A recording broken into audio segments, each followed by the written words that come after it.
Scene one, Apple, take one.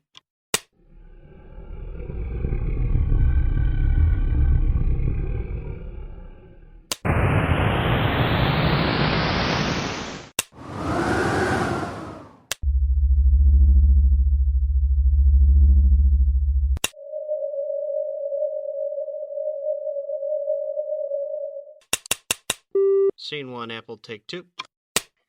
Hi, welcome to Sci-Fi Talk. This is Tony Tellado. We're going to be talking about the film InterReflections, and that's with its driving force and director, Peter Joseph. It's based on his best-selling book, The Human Rights Movement. Welcome, Peter. It's great to have you on the podcast. Thank you, Tony. I really appreciate you having me on. Great to be here. You had a book. Is this an adaptation, or is this kind of its own thing? Good question. So it's typical for a film that's based on a book to sort of portray the book in a linear fashion. Usually a nonfiction, usually a narrative film will have a fiction book that goes along with it, unless it's a biopic or something. So what I've done, though, in this writing and then in the film relay of it is I've taken a highly academic book, something I wrote a couple years back on social theory. It's called The New Human Rights Movement, and it's a pretty intense academic treatment on how we got to where we are today in terms of human rights and civil rights, of course, extending into other forms of activist concerns, such as the loss of biodiversity, the ecological crisis, and so on and so forth. So if someone was to read the book, they would get a very academic understanding of my perspective, in contrast to the film, which as an artist and as a experimental artist in many ways, because I go back to the old music school of highly ambitious, I can't think of a better word than avant-garde, I suppose. That was kind of my upbringing in my musical environment, because I'm a classically trained musician. Most of my education was in the classical music world. Wow. And I happened to fall into filmmaking later on. And I was able to transfer some of that stuff to my filmmaking that I learned in music in terms of phrasing, in terms of concept and structure. And so I wanted to make a film that was very different in form, which is, I think, accomplished in this film. And I wanted to use the information from my book, but not make it so, obvious. I wanted to produce something that could sort of inspire people in a more loose and almost destabilizing way through an experience that uses all the subjects, that has all the content that's in the book for the most part, generally speaking, but it comes out in a completely different way. And the way I rationalize that as an activist, because all of this really is activist media. I don't make this media just to entertain or distract people or to allow them to get lost in some fantasy. It all has purpose in my mind. But I didn't want to just make a normal, straightforward film about the subject. So I decided to make something a little more experimental, and I kind of pair them together. So when people talk about the movie, I always bring up the book because I think they go hand in hand, frankly. And I hope people are inspired when they see the movie to want to learn more about the underlying ideas and hopefully read the book, which is, again, far more academic as opposed to avant-garde. From what I saw, it looks like it kind of has a combination of narrative and a documentary style. Were the people that are interviewed for the documentary style, are they actors playing these parts, or are they real people? No, these are all actors. So the film is broken into three different narratives, so to speak. Yeah, three different timelines, actually. Three different timelines, and you might notice three different genres. So there's a kind of silent film horror genre that happens with this young lady that we kind of follow around throughout the film, and that is a depiction in her mind of a sort of sickness of culture, a sickness of society. Each scene is about an investigation related to certain social issues. It's, that's the most abstract layer of the entire film. And then there's this documentary layer you speak of that takes place about 100 years in the future.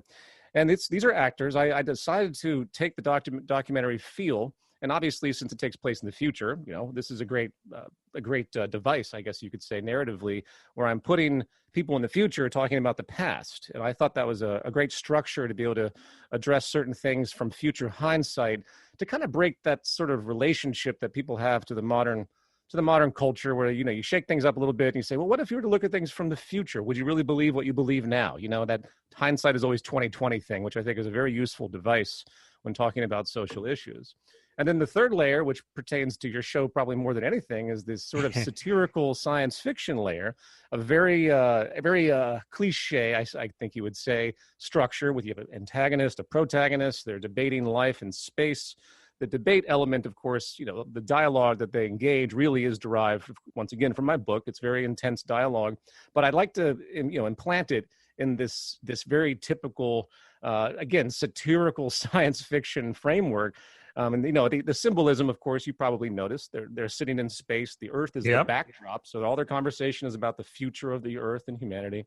And then, of course, he snaps out of it, and I won't give away any spoilers as far as that particular layer.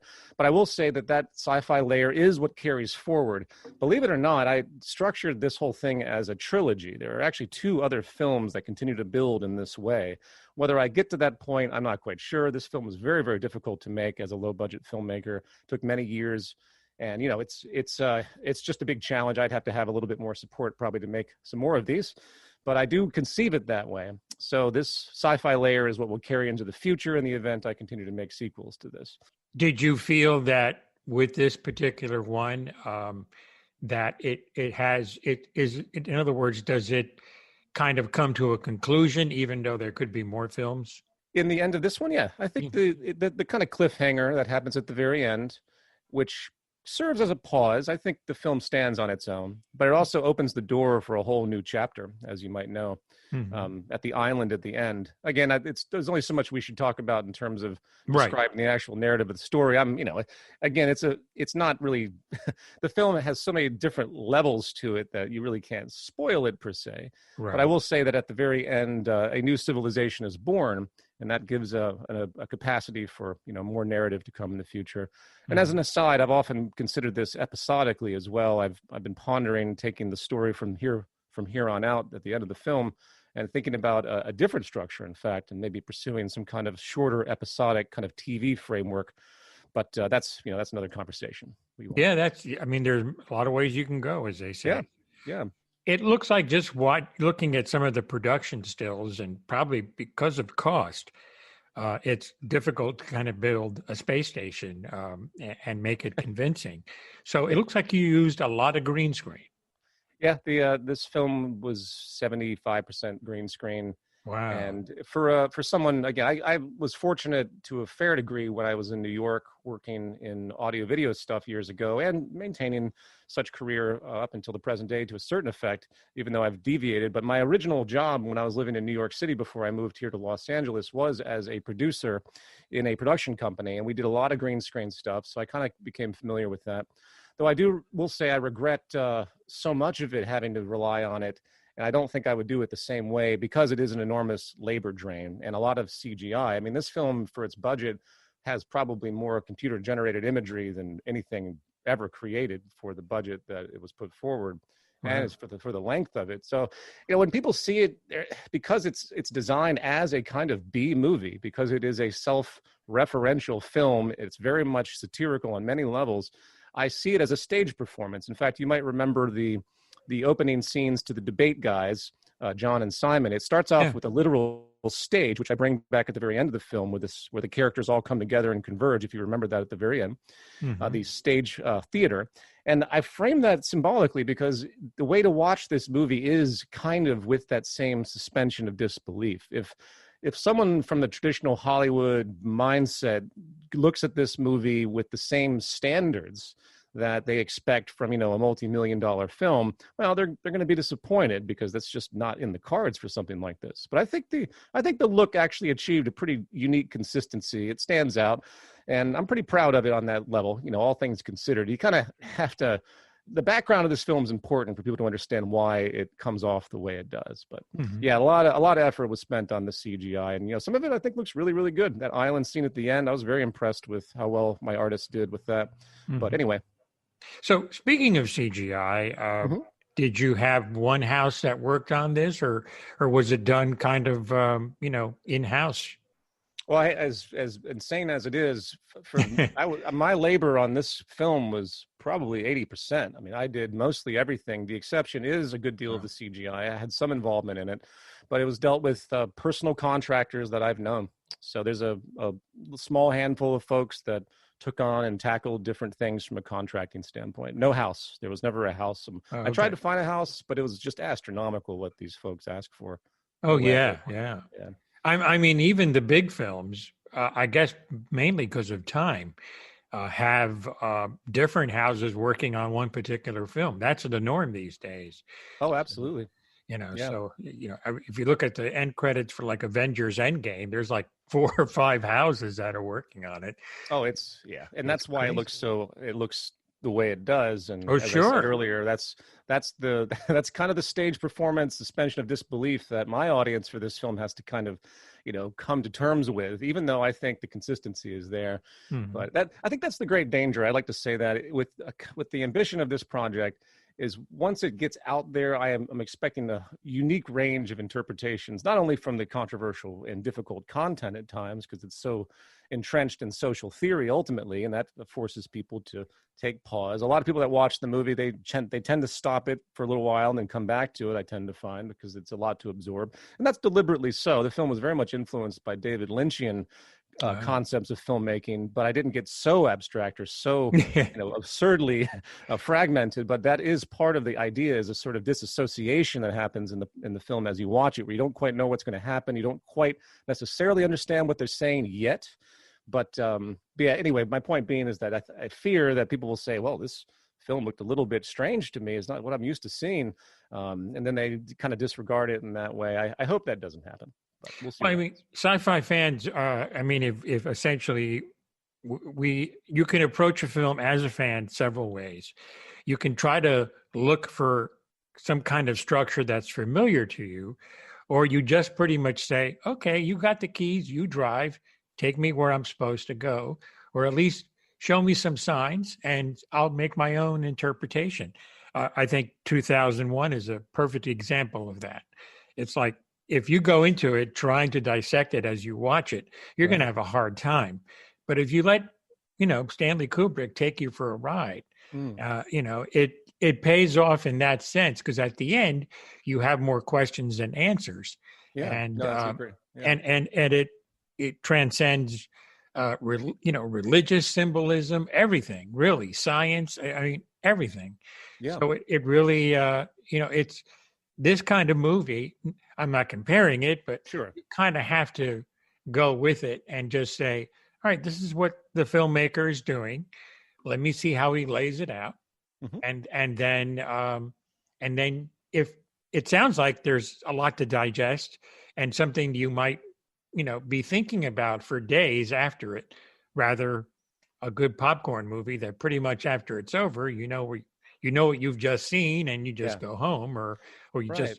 you just shut off the TV. So I'm glad you. Yeah, I'm glad you brought up 2001. I would clearly never compare myself to that kind of yeah, mastery or the incredible labor and budgets that went behind such a yeah, work of art. But like his later works and the work of David Lynch, as a to invoke him once again, the beauty of that challenge is where it basically breaks you out of the traditional forms. It breaks you out of your expectations, and it becomes more of an experience. And that the length of the film is long. It's almost a 3-hour film, which is hard for anybody.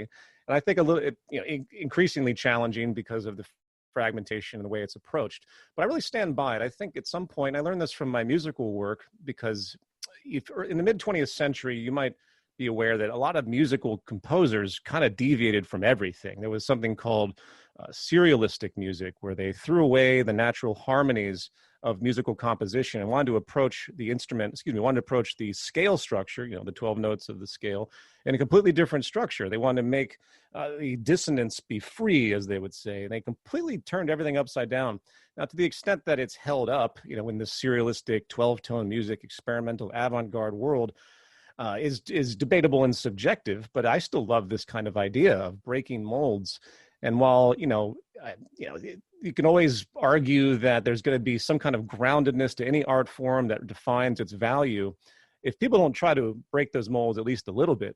For example, Darren Aronofsky and his film Mother. I suspect maybe yeah, you've seen that. absolutely, And absolutely. people really rejected that film when it first came out, even though Oh it was a yeah. very beautiful experience. What he did was so out of the ordinary, but it sort of developed its own kind of new audience. And that's the way I sort of see this film as well. I think when it comes out, it's going to be like, what? This is very strange. But people over time will sort of understand the social implications. And I think they'll start to appreciate the artistic form more as time moves forward. And you'll kind of get people to identify with it as they become more familiar with it, which is, I think, what happens with any new art form, right? I mean, everything new by default is not going to just be, right there and everyone's going to love it. It's very rare that happens. I mean, even 2001: A Space Odyssey got great criticism when it came out. Oh my God, yeah. It was not considered a classic right then, I can tell you that. Yeah. I remember that very well. All right, why don't we take a short break? We're talking about the film InterReflections and with its director, Peter Joseph. We'll be right back. Back with more on genre filmmaking on the Sci-Fi Talk Indie Podcast. Scene one, Apple, take two. Back on Sci-Fi Talk with Peter Joseph, we've been discussing his film InterReflections. So, casting-wise, how did that work for you? Casting wise, it's tough because you're dealing with I don't want to put anyone down that was casted as being low level or anything. I actually very much enjoy working with all the actors, but you have fundamental limitations when it comes to diversity because you're bound by who is applying. And this casting process was done internally. It was a long process. In fact, it took forever and a lot of interchanging happened. Even if you look at the original trailer, you see different characters in there than the latest trailer that was finally released. So it's, again, bound by certain restrictions. I mean, I had certain visions for the way the casting would come out that's different than it is now. But when I come back and look at it and I think about how dedicated everybody was, I'm actually pretty proud of the thing the relationship that happened. The only thing I would say would be a little bit better in terms of diversity was in the space scene with the two guys. Originally, I had casted more of a mixed race character to play the John character, the protagonist, to try to keep that symbolism of difference, not just like an affirmative action thing, but I thought it was more symbolically important to show that kind of difference. But the character that did play it, Michael Marinaccio, I think did a great job. He's got a deep Italian feature, so he kind of has a little bit of a less typical Anglo-Saxon look. But that's kind of minor to me in the end. I mean, I thought the women did a really great job. They had to really suffer through quite a bit of rehearsal to get that kind of stuff out there. It's not easy dialogue and to make work in this way, considering the experimental nature of it. But if you have any comments, I'm certainly open to hear it. Yeah, how much time did you have for rehearsal? I think we had about spent about 6 or 7 long rehearsals for the space scene, debate scene with John and Simon. That was a long period and a lot of reviews post rehearsal, a lot of editing, and then a lot of listening. So I'd say a couple 100 hours went into that. And somewhat similar to the academics of the future, I call them, in the white screen environment where they're talking about the past. Yeah. That's a luxury for most independent films, by the way.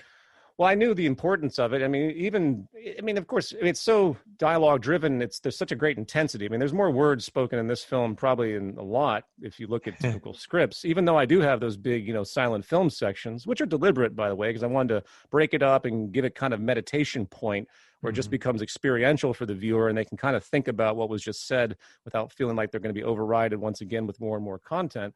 But yeah, it was a luxury, and I'm just really happy that they had the time to do it. I mean, it's not like anyone was being paid a whole lot of money.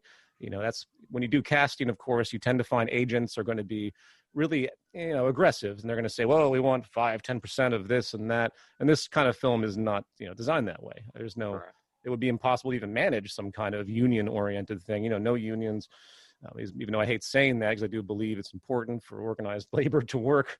But bound by such restrictions, you do what you can. That's why it took like 5-6 years to get this project done.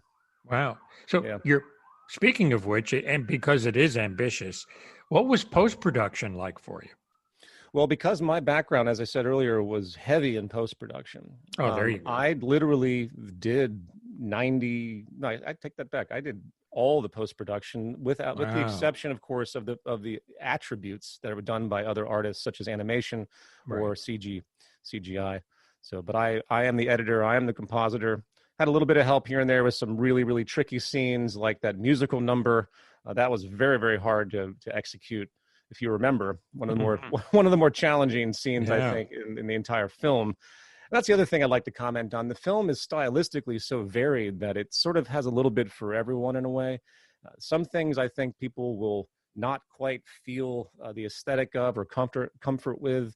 And then others, I think they will. There's a lot of classical music. You have hip hop music. You have this really harsh, dark metal music at times. You have a lot of different variety. You have Shostakovich. You end with a great song by a good friend, Grammy Award winner Lily Hayden. The diversity of this film was very important to me simultaneously in its execution and what the attributes were. And I think that's also what makes it kind of unique and stand out. Usually film composers, they find a niche and they build out, a consistent structure. I wanted to shake that up. I wanted to create vignettes where it sort of feels like a bunch of little movies are happening at once, but it's carried forward by the fundamental thesis of the film, which is the actual content. And that symbology is throughout, the dialogue, obviously. So yeah, I'm compositionally, I'm really interested to see the public response. That's what I'm anticipating the most. Not necessarily positive. I just want to see how people react to the composition of this structure, because I don't think I've seen anything like it. You see multiple timeline films, very often, but nothing like this, where it interweaves in such a way where by the middle of it, the audience is left with this sort of displaced sense where they're not sure what to grab onto yet. And then finally, it resolves back with the sci-fi ending, which I think if people can make it to that point, I think they'll really appreciate it, because it rounds it all back out in a nice, amusing way, I think. What's the status as far as people being able to see it? We obviously are in the middle of a pandemic here with, unfortunately, the numbers have, especially in the States, have not gone down. No, it's been bad. So yeah, well, the theatrical stuff, I did an internal screening back in January just to get something out there for my core audience. And that was very good to do, but it took a lot more work after that screening, needless to say. And as of now, it's coming out VOD, SVOD, and some cable on-demand stuff on October 6th. So that's pretty much the outlet as of now. When things clear up a bit, I'm going to simply let people show it in their local towns, as I've done with most of my movies.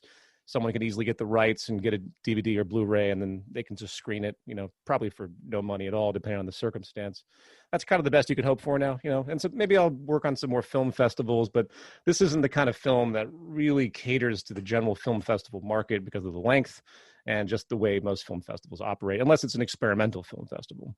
So in other words, I don't think much theatrical showing of this is going to be in the cards anytime soon, which is sad because, as you might notice, it's actually designed to be a theatrical film. The way it interacts with the stage scenes and the audience.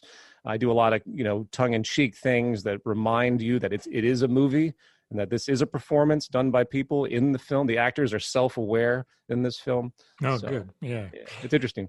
COVID, unfortunately, has taken away not necessarily a big premiere, but any kind of premiere, or maybe like a Q&A screening, which is very common for indie films. And it's taken that away. And it took away the Tribeca Film Festival here in New York. This is the first year I haven't been able to do it because not by force of will, because of this virus. So it's changed everything, and conventions have been canceled. They're gone virtual, and the in-person interaction is without that, it's a whole nother animal. So I feel for every filmmaker that are trying to get their stories out there, and a lot of doors are closed right now, unfortunately. So they really are. Yeah, it's a unique time for this all to start. I was a little bummed out, naturally, but It is what it is. There's still a lot of attention happening in the VOD world. I mean, the Netflix and so on. There's a lot of people now tuned into those places because of the pandemic, and people still being more or less, inhibited to go out. So the media digestion is enormous right now. So I've heard through many. So I guess that's kind of a good thing too. At least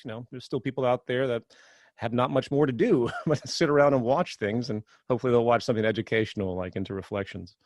Well, what's interesting is, and this is something that maybe we take for granted, but the fact that we have that technology to be able to see it on demand. If this film came out like in the 1970s, for example, we'd be lost. There was no other outlet. There wasn't cable really. So it's like, and network TV, I guess maybe PBS at the only chance that it might be shown.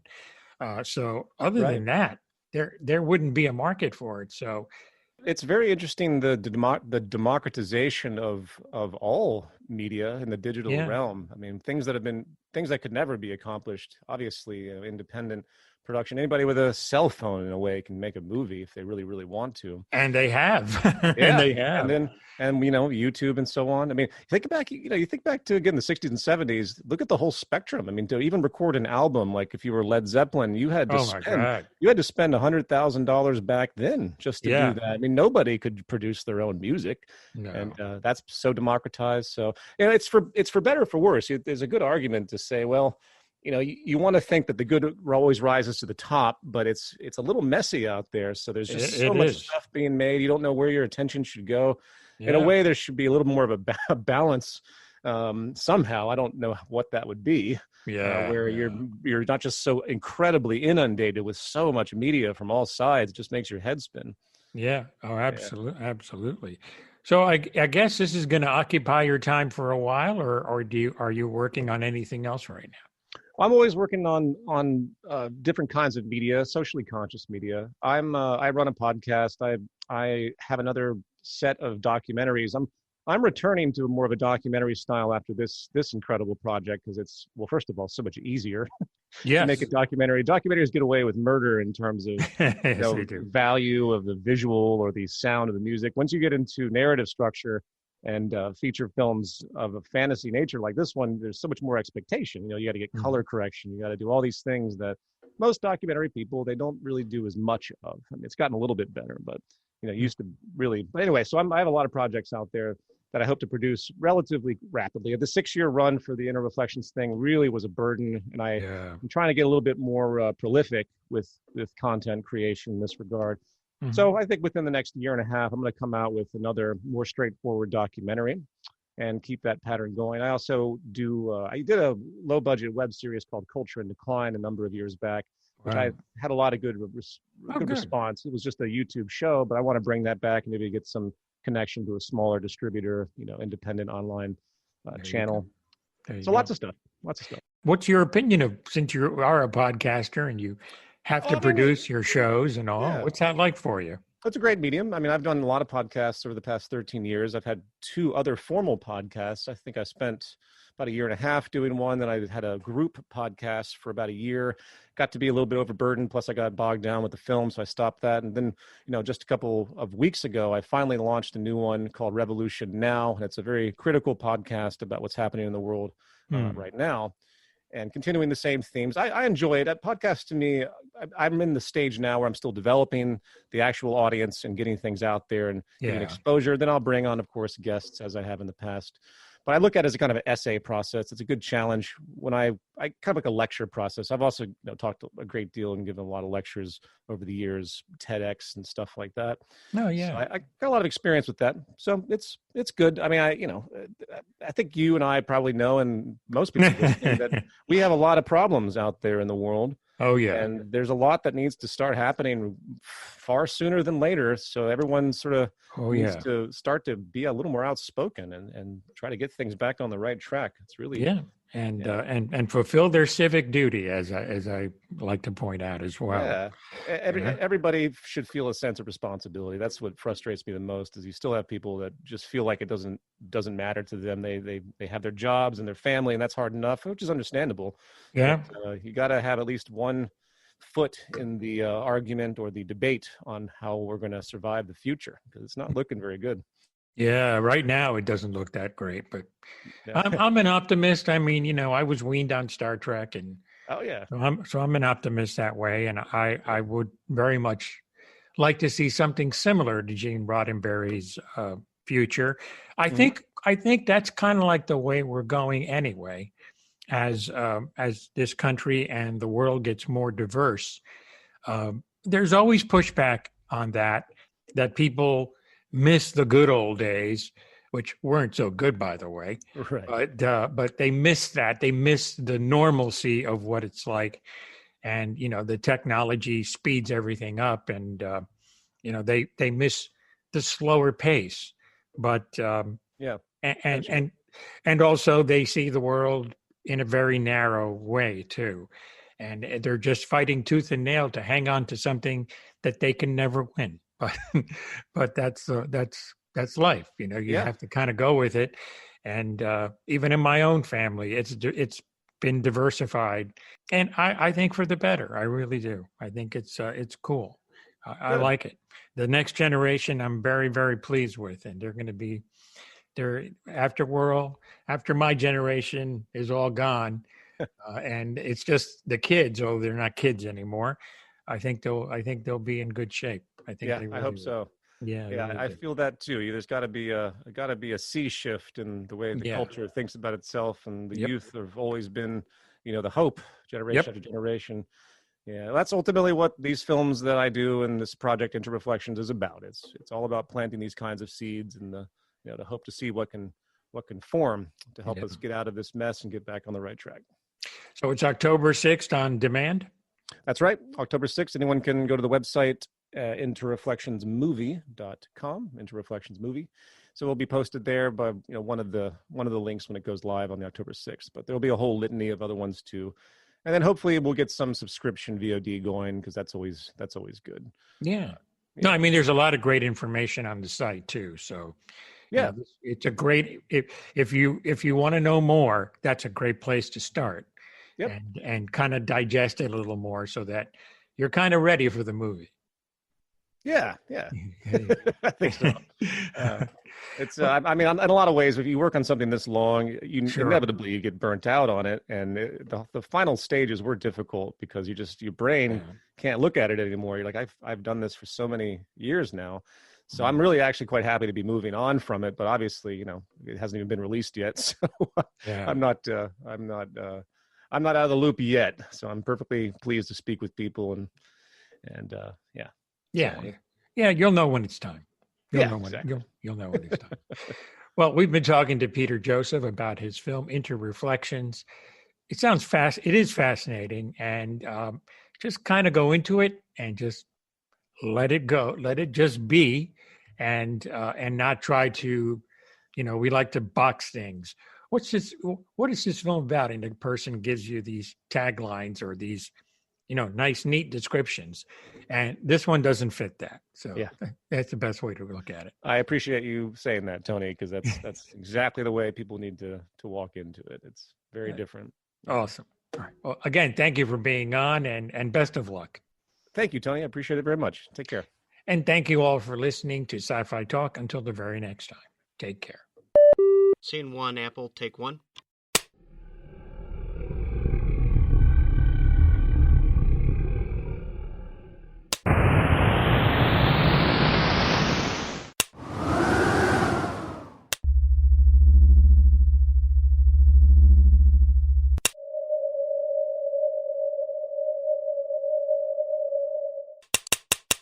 Scene 1, Apple, take 2.